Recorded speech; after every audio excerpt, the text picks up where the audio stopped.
오늘 말씀은 아하스의 아들 이제 히스기야가 유다의 왕이 되었다라는 기사로 시작합니다. 그런데 히스기야가 얼마나 괜찮은 왕이었던지 이전에 선하다고 평가받았던 그 어떤 왕들도 하지 못했던 여러 산당들을 제거하고 목상과 주상을 깨뜨리고 모세가 만들었던 놋뱀을 이제 부수었다라고 이야기합니다. 히스기야는 아주 단호하게 하나님만을 섬기겠다는 의지를 이제 이렇게 표현했습니다. 그런데 히스기야가 이 산당들과 목상을 제거한 이유는 잘 알겠으나 왜 모세가 만들었던 놋뱀을 이제 부수었을까요? 어떻게 보면 이스라엘의 역사와 그 하나님이 베풀어 주신 은혜와 그 기적들이 담겨 있는 중요한 문화재 같은 것을 히스기야는 왜 꼭 부숴야만 했을까요? 이제 달을 보라고 이제 손가락을 가리키면 이제 달은 잊어버리고 이제 손가락만 본다라는 이제 견지망월이라는 고사성어가 있지요. 아마 이 당시 백성들이 유다 백성들이 그랬던 것 같습니다. 놋뱀을 통해서 오늘 지금 살아계신 하나님을 보아야 하는데 놋뱀을 통해서 과거의 신앙과 과거의 영광과 이제 과거의 감격으로 오늘의 하나님을 믿는 신앙을 대신하기 시작했습니다.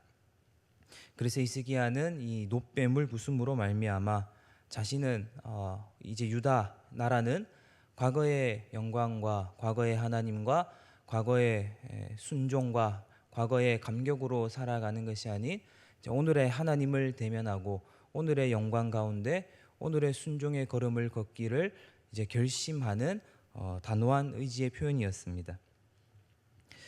성경은 그래서 히스기야를 평가하기를 7절에 여호와께서 그와 함께 하심에 그가 어디로 가든지 형통하였더라라고 말씀하셨습니다.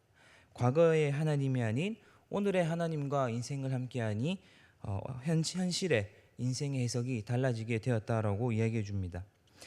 혹시 우리 성도님들 가운데 신앙의 발걸음을 내일로 옮기지 못하고 이제 과거의 그림자에 붙들려 사시는 이제 성도님들이 계신다면 오늘 말씀을 통해 내 속에 있는 과거의 놋뱀을 부수고 오늘의 하나님과 함께 하셔 형통함의 걸음을 걸으시는 이제 귀한 시간 되시기를 간절히 소원합니다. 오늘 말씀을 보시면 이제 히스기야는 이제 북이스라엘과는 다르게 하나님의 말씀에 이제 순종하며 그의 계명을 따르는 나라로 만들고자 하였습니다. 그런데 이런 히스기야의 노력과 이제 열심과는 반대로 아수르가 예루살렘 가까이에 있는 이제 라기스를 공격했다라는 소식이 들리기 시작했습니다. 그러자 당황했던 히스기야는 고에게 어떤 조공을 바칠 테니 그만 예루살렘을 떠나가 달라라는 유화 정책을 펼쳤습니다.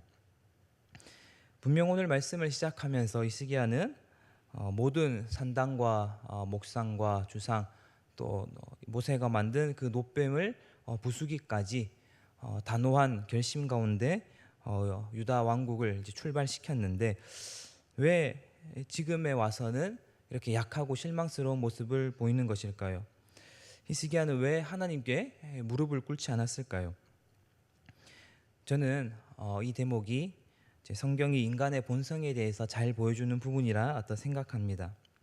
히스기야 같이 이런 대단한 왕이라 할지라도 히스기야도 사람이기 때문에 사람은 어떤 절박한 상황이 처해지면 어떤 절망적인 급박한 상황에 처해지게 된다면 사람은 자신도 모르게 본능이 나오게 되고 죄악된 본성을 따라가게 된다라는 것이죠.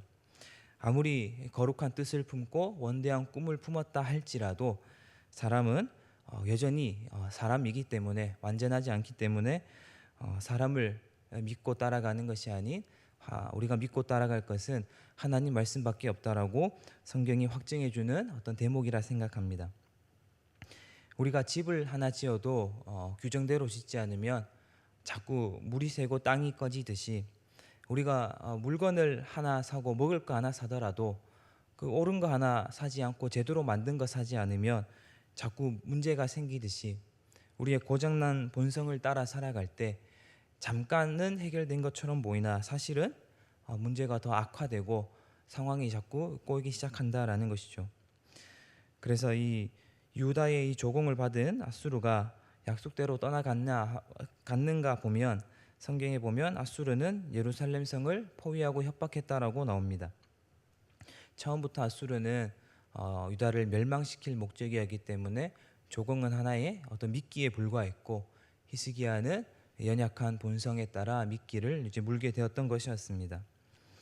히스기야가 굴복하고 타협했더니 아수르가 대적이 떠나가는 것이 아니라 그것을 기회를 타고 들어와 유다를 위협하고 약탈하였습니다. 그런 것처럼 우리가 죄에 대해서 단호하지 못하고 타협할 때는 그것이 우리에게 족쇄를 채우고 우리를 위협하고 이제 약탈하게 된다라는 중요한 사실을 우리에게 알려주는 것이죠.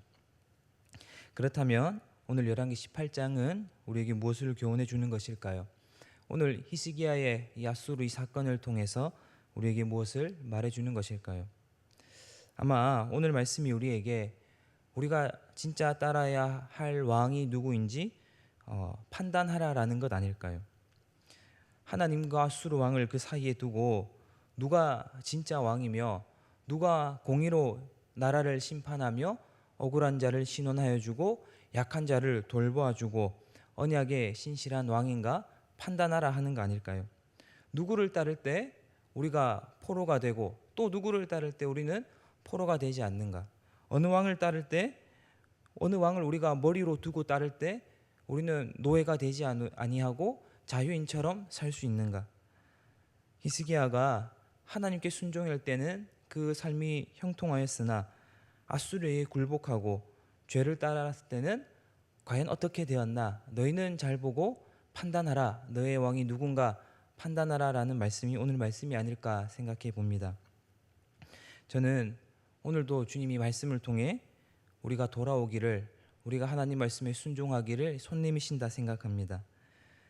우리 마음의 족쇄를, 과거의 족쇄를 떨쳐버리고 하나님과 함께 앉는 한 걸음을 걷기를, 그 용기를 내기를 응원하신다 생각합니다. 오늘 우리 성도님들께서 기도하는 시간을 통하여 또 말씀을 통하여 우리 마음 가운데 있는 어떤 과거의 신앙과 과거의 순종에서 돌아서서 오늘 지금 살아계신 하나님 말씀에 순종하며 그를 따르기를 다시 한번 결심하시는 이 새벽 시간 되시기를 주님의 이름으로 간절히 축원합니다. 기도하겠습니다. 살아계신 하나님, 이 새벽에도 우리의 고난 잠을 깨워주시고 하나님 앞에 불러주신 은혜를 감사드립니다. 오늘 말씀을 통해 우리가 누구를 따라야 하는지, 우리가 누구를 따를 때 포로가 되고 또 누구를 따를 때 자유인이 되는지 판단하고 확인해보는 시간을 가집니다. 하나님을 떠난 삶엔 자꾸 문제가 생기고 우리 인생이 꼬이기만 하는데 하나님을 따르는 삶에는 해결이 있음을 성경을 통해서 봅니다. 혹시 우리 마음 가운데 자꾸만 우리 자신을 올가매는 족쇄가 있다면 그것을 떨쳐버릴 수 있는 용기를 허락하여 주시고 살아계신 하나님 앞으로 나아와 주님과 함께 한 걸음을 걸어가는 형통함의 은혜를 또한 더하여 주시옵소서. 감사합니다. 예수님의 이름으로 기도드립니다.